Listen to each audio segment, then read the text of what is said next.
Is Rafael Devers having a disappointing season? This past offseason, Rafael Devers signed a 10-year extension, which begins in 2024, and is the largest deal in team history with a total value of $313.5 million. He was the only one of the Red Sox homegrown stars that the team decided to commit to for the long haul.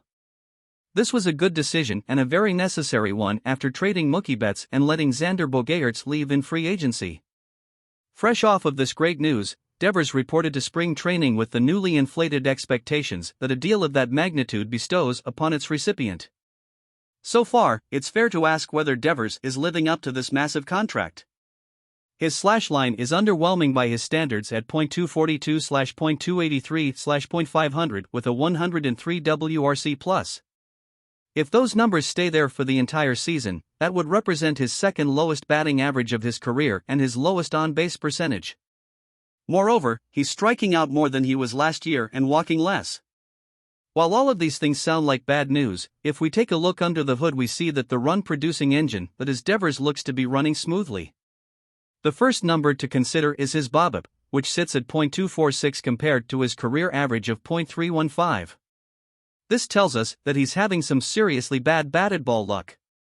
Devers' traditional counting stats are still quite strong. His 13 home runs and 44 RBI are 9th and 4th best in baseball, respectively, and his isolated power of .258 is 1 point off his career high from 2021.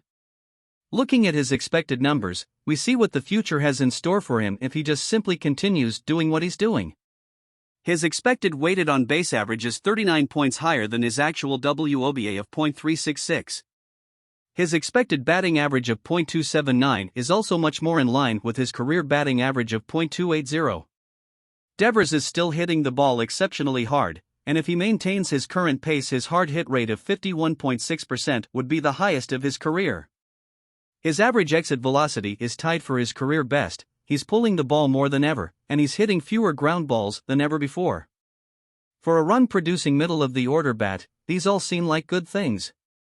Oddly, he has yet to record a single infield hit so far this season. Pitchers are attacking him a little bit differently by throwing him fewer fastballs than at any other point in his career. Off-speed and breaking pitches are the majority of his diet, and so far he's struggling slightly against sliders, changeups, and splitters. Of these pitches, the only one that has given him any prolonged difficulty over multiple years is the splitter. This provides me with ample reason to assume he will adapt. Devers is doing a good job of controlling what he can control and is swinging at more pitches in the zone than ever before. He also has the lowest called strike rate of his entire career, which shows that he's still looking to do damage against a high percentage of pitches in the zone. His contact rate is extremely healthy at 75.3%, above his career mark. In the field, Devers has been doing a fantastic job at third base. As Jen McCaffrey outlined on Friday, he has taken his craft seriously by working with fellow countryman Manny Machado on the nuances of the position. He has carried what he learned and is continuing to work on his skills with Carlos Febles before each game. It shows in the numbers. So far this season his OAA is +1 at third base. According to Inside Edge Fielding, he has also done something that he's never done before in his career. He's made 6.3% of plays classified as remote. Remote plays are classified as plays with a 1 to 10% chance of being made. Additionally, he is making 23.5% of unlikely plays, which are categorized as having a 10 to 40% chance of being made. This too is a career high. Overall, Devers is clearly living up to the expectations that his massive contract places upon his broad shoulders. His defense is excellent and he is impacting the baseball as hard as he ever has. He really hasn't gotten hot this year and, despite that, he still ranks among the league leaders in counting stats. When his luck starts to turn, the league needs to look out. Rather than a disappointing year, we may be looking at a career best year for Devers. For now, that's it. Any updates regarding this news, we will bring them here to the channel.